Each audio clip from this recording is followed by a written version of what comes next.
But ನಮ್ಮಷ್ಟು insecure persons ಯಾರೂ ಇಲ್ಲ. What is manifestation? Manifestation, ಈ ನೆಗೆಟಿವ್ ಥಾಟ್ಸ್ ಅನ್ನೋದು ನಾವು ಥಿಂಕ್ ಮಾಡೋದನ್ನು ಬಿಟ್ಟು ಬಿಡ್ಬೇಕು. ನಾನು ಅದನ್ನ ಪ್ರಾಕ್ಟೀಸ್ ಮಾಡಿದೀನಿ, ನನ್ಗೆ ಅದು ಆಗ್ತಾ ಇದೆ. Because usually 100% fear, insecurities.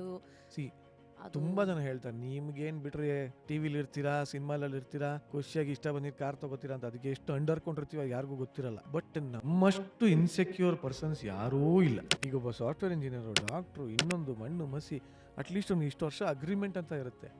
ನಮಗೊಂದು ಶೋ ಬಿಟ್ರೆ ನೆಕ್ಸ್ಟ್ ಶೋ ಅಗ್ರಿಮೆಂಟ್ ಇರಲ್ಲ. ಒಂದು ಶೋ ಆಗ್ತಾ ಇದೆ, ನೋ ಡೌಟ್ ಪ್ರಪಂಚ ಎಲ್ಲ ನಮ್ಮನ್ನು ಹೊಗಳುತ್ತೆ, ಇಂತರ ಆಂಕರಿಂಗ್ ಮಾಡಲ್ಲ ಬಿಡಿ ಸರ್, ಅವ್ರಿಗಿಂತ ನೀವು ಚೆನ್ನಾಗಿ ಮಾಡ್ತೀರಾ ಸರ್ ಜನ ಹೇಳ್ತಾರೆ.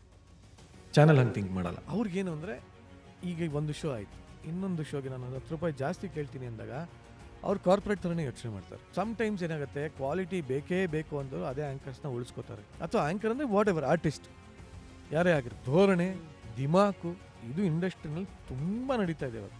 ತುಂಬ ಜನ ಆರ್ಟಿಸ್ಟ್ಗಳು ಇನ್ಸೆಕ್ಯೂರ್ ಆಗಿ, ತುಂಬ ಜನ ಆರ್ಟಿಸ್ಟ್ಗಳೇ ಯಾಕೆ ಸೂಸೈಡ್ ಮಾಡ್ಕೋತಾ ಇದ್ದಾರೆ ಅಂದರೆ ಇದೇ ಕಾರಣಕ್ಕೆ. ಫುಲ್ ವಿಡಿಯೋನ ನೋಡಿ ಆನ್ ರ್ಯಾಪಿಡ್ ರಾಶ್ಮೀಸ್ ಯೂಟ್ಯೂಬ್ ಚಾನಲ್.